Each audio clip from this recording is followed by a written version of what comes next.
আজকে আমি আপনাদের সঙ্গে শেয়ার করছি খুবই সিম্পল এবং ঝটপট তৈরি হয়ে যাবে এরকম একটা রুই মাছের রেসিপি এবং অবশ্যই কিন্তু খেতে ভীষণই টেস্টি। এখানে আমি 4 পিস দেশি রুই মাছ নিয়েছি। এই টোটাল মাছটার ওয়েট আছে 400 গ্রাম থেকে সামান্য একটু বেশি। মাছটাকে খুব ভালোভাবে পরিষ্কার করে ধুয়ে নিতে হবে। কমপক্ষে তো আপনাকে মাছটা 7-8 বার ধুয়ে নিতেই হবে। এর মধ্যে দিচ্ছি পরিমাণ মতো লবণ এবং পরিমাণ মতো হলুদ। লবণ হলুদটা মাছের পিসের সঙ্গে খুব ভালোভাবে মেখে নেব। খুব ভালোভাবে লবণ হলুদটা মেখে নেওয়া হয়ে গেছে। এখন আমি সরাসরি মাছটাকে ভেজে নেব। তাই আগে থেকে একটা প্যানের মধ্যে আমি কিছুটা সরষের তেল গরম করে নিয়েছি। মাছের পিসগুলো দিয়ে নিলাম এবং এটাকে আমি এভাবেই রেখে দিচ্ছি। মাঝখানে আমি একবারও আর উল্টাবো না। গ্যাসের ফ্লেমটা আমি মিডিয়াম টু হাইয়ে রেখে মাছটাকে ভেজে নিচ্ছি। এক সাইড ভাজা হয়ে এলে মাছটাকে একটু সাবধানে টার্ন করে নিতে হবে, যেন ভেঙে না যায় সেটা একটু খেয়াল রাখবেন।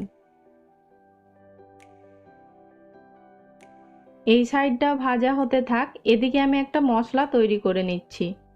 তো সরাসরি আমি গ্রাইন্ডার জারের মধ্যে নিচ্ছি 1.5 টেবিল স্পুন হলুদ সর্ষেটা তেতো কম হয়। দিচ্ছি আমি 1.5 টেবিল স্পুন পোস্ত এবং দিচ্ছি আমি 1.5 টেবিল স্পুন তিল। এটা যেহেতু বাড়ির তৈরি তিল তাই এটার কালার ঠিক এরকম, আর কেনা তিল হলে এরকম ধপধপে সাদা হবে। আপনি চাইলে তিলটা বাদ দিয়ে এর বদলে আপনারা 3 টেবিল স্পুন পোস্ত ব্যবহার করতে পারেন। সঙ্গে দিচ্ছি আমি 3টে কাঁচা লঙ্কা, ঝালটা আপনারা নিজের স্বাদ মতো অ্যাড করবেন। এবার এটাকে একটা স্মুথ পেস্ট আমি তৈরি করে নেব। এদিকে আমার মাছটা ভেজে নেওয়া হয়ে গেছে। আমি ঠিক এভাবে মাছটা ভেজেছি, খুব কড়া করে কিন্তু মাছটা ভাজা যাবে না। এবার এই তেলের মধ্যে আমি আরও কিছুটা সরষের তেল অ্যাড করলাম। তেলের পরিমাণটা কিন্তু একটু বেশিই লাগবে। তেলটা গরম হয়ে এলে এর মধ্যে আমি দিচ্ছি 1/4 টিস্পুন কালো জিরে, সঙ্গে আমি পেস্ট করে রাখা মশলাটা অ্যাড করে দিচ্ছি। আমি পেস্ট করার সময় সামান্য পরিমাণে একটু লবণ অ্যাড করেছিলাম।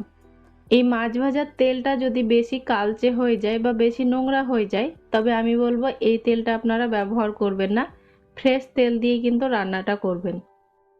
এটাকে জাস্ট এখন একটু নেড়ে ভেজে নেব। এরকম একটু ভাজা ভাজা হয়ে এসছে, ঠিক যেন ছানা ভাজার মতো। এবার আমি মশলার বাটিটা ধুয়ে একটু জল অ্যাড করছি এবং এটাকে একটু কষিয়ে নিচ্ছি।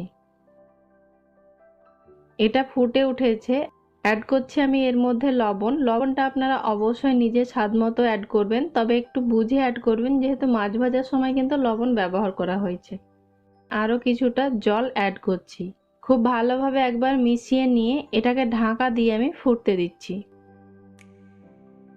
গ্রেভিটা খুব ভালোভাবে ফুটে উঠেছে, খুব ভালোভাবে নেড়ে নিচ্ছি।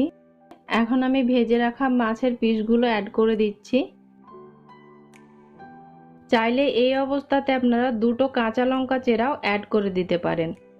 আর এটাকে মিডিয়াম ফ্লেমে আমি ঢাকা দিয়ে রান্না হতে দিচ্ছি। কিছুক্ষণ পরে একবার আমি এই মাছগুলোকে টার্ন করে নিচ্ছি। মাছগুলো কিন্তু এই অবস্থাতে ভীষণই সফট থাকে, তাই খুব কেয়ারফুলি একবার মাছগুলোকে কিন্তু টার্ন করে নিতে হবে। গ্রেভিটা কিন্তু বেশ এর মধ্যে শুকনো হয়ে আসছে, তো আমি এর মধ্যে আরও একটু জল অ্যাড করলাম এবং সাবধানে একটু নেড়ে এটাকে আবার ঢেকে রেখে দিচ্ছি। এর মধ্যে আমি অ্যাড করছি অল্প একটু ঘি। আমি কিন্তু অলরেডি গ্যাসের ফ্লেমটাকে অফ করে দিয়েছি। একবার কিন্তু এইভাবে হাতাটা ধরে আমি দুলিয়ে দিলাম। গ্রেভিটা এখন এই অবস্থাতে একটু পাতলা মনে হলেও একটু ঠান্ডা হয়ে গেলে কিন্তু বেশ ঘন হয়ে যাবে এবং এটাকে আমি ঢেকে রেখে দিচ্ছি 5-7 মিনিটের জন্য। তো 5-7 মিনিট পর আমি আপনাদের একটা প্লেটের মধ্যে মাছটা তুলে দেখাচ্ছি। আর গ্রেভিটা দেখুন আগের থেকে বেশ একটু ঘন হয়ে গেছে এবং এই রুই মাছের রেসিপিটা নর্মাল রাইসের সঙ্গে খেতে খুবই ভালো লাগে।